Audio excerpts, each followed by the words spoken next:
Packet. Hi, Sarah. Hi, how are you? I'm great. How are you today? Good. Good.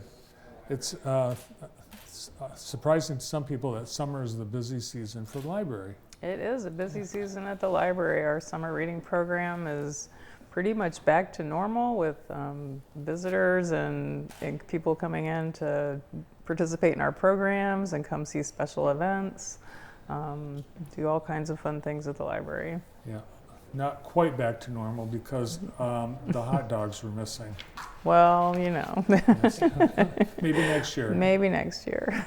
All right. So yeah, because virtual the last 2 years, Yep. but now people are you seeing people coming back Yeah, in person? people. I was out at Spring Arbor branch when we had a nice visit with the animals last week, and we had children for the shark party on Saturday at the Carnegie Library. So people are coming back. We get we do lunch on the lawn with the Meet Up and Eat Up program at Carnegie every day. So out on the lawn, if the weather's nice and not too hot or wet, they'll have lunch out there, and they have different activities that are going on with on different days. So that's been a lot. It's nice to see people sitting on the front lawn at Carnegie picnicking. And then today is a perfect day to eat outside. It was really nice. They had a good crowd. All right, we're going to have you put your hard hat on. My hard hat. For a couple things. You've got some construction projects. The pandemic, you got the Brooklyn branch finished. Now you've got a huge project in converting the old Spring Arbor Senior Center into the new Spring Arbor branch. Yes, we're really excited about that. It's got kicked off. Actually, today we met with the contractors, and hopefully the renovation is going to start next week. So we're really excited. It's going to provide a separate library space and a program space that'll be available for the different programming that's going on, and then continuing to partner with the senior programs that the county offers out there once we get it renovated. Is this what the... This is our Concord branch, Concord. decorated for our summer reading. Ah. Actually, and that's Napoleon. So these are different branches. We have some really fun it's oceans of possibilities this summer. So we have a lot of really creative staff who put some incredible displays together. That's out at the Meyer branch. The little aquarium in the display case. Yes, the theme this year, under the water. No, what is it? Oceans of possibilities. Yeah. Yes. So So the Spring Arbor, it's just like a shoebox what you're dealing with right now. There's two big rooms in the space, and the restrooms are all in place, and staff rooms. So some of it is just kind of tweaking some of it, and then just kind of applying the JDL look, we're calling it, that we're doing with our renovation projects right now. Just kind of getting some of the newer colors and carpet and paint, and doing some other little fun things. Really making sure there's some quiet space. The Spring Arbor branch will have a little kind of study room that's available for people, but also space for the children, space for the adults. Right now they're in about 1,800 square feet in the space they're in now with the township building, and so it's about 5,000 square feet when it gets so it's done. Almost triple. That's great.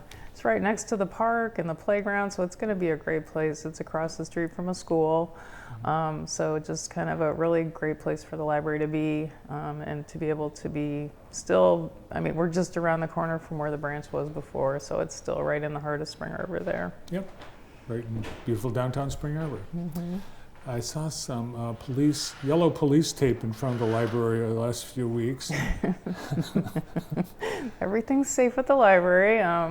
We are still continuing to work on our project at the downtown Carnegie building to re-grout the building and get new mortar in and replace. They were replacing about 50 stones that were cracked.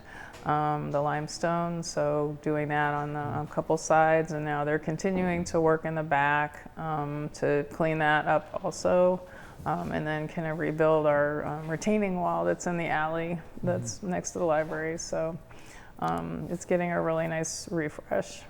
You've got potentially the Hayes is going to become a new Going to mixed develop, right? use. Have the developers been in touch with you at all? I had a conversation just to let them know that we were working on this other project, Okay. and because especially our alley, we kind of share an alley there. But we haven't had any other conversations yet. But we're really excited to, of course, see the development that's planned for around the library. Yeah, that'd be great, because it's the Carnegie district that is all ripe for development. Yep. Also, you had some statue restoration. Yeah, we a couple of years ago we did some research and learned a little bit more about the art collection that the library has, and which includes a couple statues. And one of the statues, of course, is the Abraham Lincoln statue that mostly had been living up on the second floor, so maybe not everybody had seen it. So we just had we work with Brian Cox, a local restorer, to restore the base of the statue, the wooden part, and then we also had him help us construct this top and protective case for the statue too.